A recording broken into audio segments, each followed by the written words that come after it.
Ibinebenta ngayon ni Angelica Yulo, ina ng two-time Paris Olympics gold medalist na si Carlos Yulo, ang bahay sa Imus, Cavite, na naging isa sa mga dahilan ng hidwaan nila ng kanyang anak.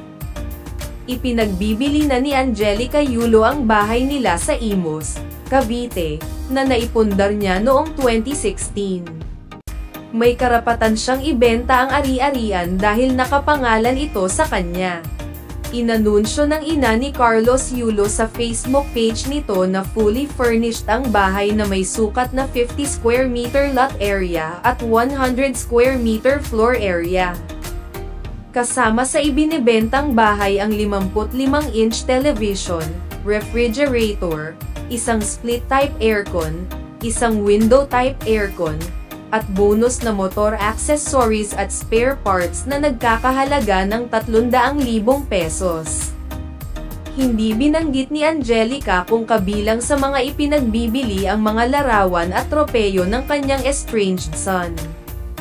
Naging sentro ng kontrobersya ang bahay dahil ito ang isa sa mga itinuturong dahilan ng hidwaan ni Angelica at ni Carlos, na 2 beses nanalo ng medalyang ginto sa Paris Olympics noong Agosto taong 2024. Bago nagdesisyon si Angelica na huwag nang magsalita tungkol sa away nila ng kanyang anak. Nagpaunlak siya ng panayam sa ABS-CBN News, 1 buwan na ang nakalilipas. Bago nagdesisyon si Angelica na huwag nang magsalita tungkol sa away nila ng kanyang anak. Nagpaunlak siya ng panayam sa ABS-CBN News, 1 buwan na ang nakalilipas. Sa kanya yun na pera. Yun yung ginamit ko na pang fully paid. Ginamit kong pang renovation para kapag uuwi siya. Kasi ayaw na niyang umuwi dito, Manila, kasi hindi nga raw siya safe. So, ayaw na niyang umuwi dito. So, ang sabi ko is pagandahin yung bahay sa Cavite para sana maging comfortable siya.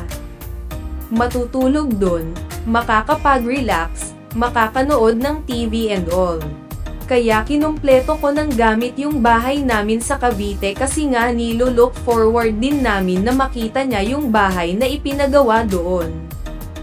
And for sure, nakikita niya, kasi every now and then, nagsesend ng video yung tatay niya.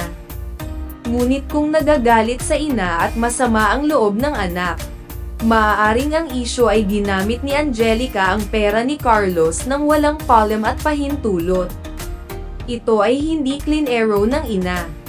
Ang inilabas ni Angelica ay hindi niya nilustay ang pera ni Carlos at anumang oras daw na gustuhin nito, pwedeng-pwedeng ang champion gymnast ang magbenta ng bahay nila sa Cavite. Actually, sinabi niya yun in front of my face na ninakaw ko yung pera, himutok ni Angelica. Hindi ko nilustay yung pera niya. Hindi ko ninakaw yung pera niya.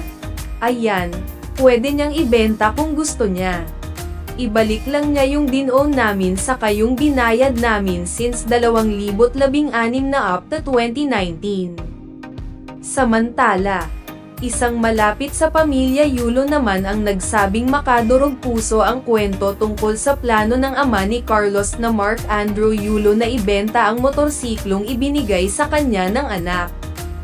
Di umano, iniisip ni Mark Andrew na ipagbili ang motorsiklo para maibalik niya ang pera kay Carlos.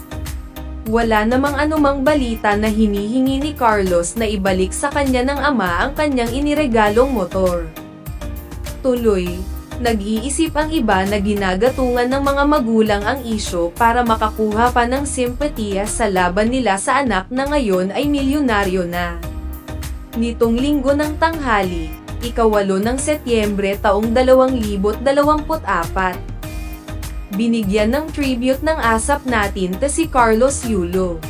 Randy ang mainit na pagsalubong kay Carlos sa Sunday musical variety show ng ABS-CBN. Pero mukhang ang hidwaan sa pamilya ay matindi pa rin dahil hindi kasama sa kanyang mga pinasalamatan ang pamilya niya.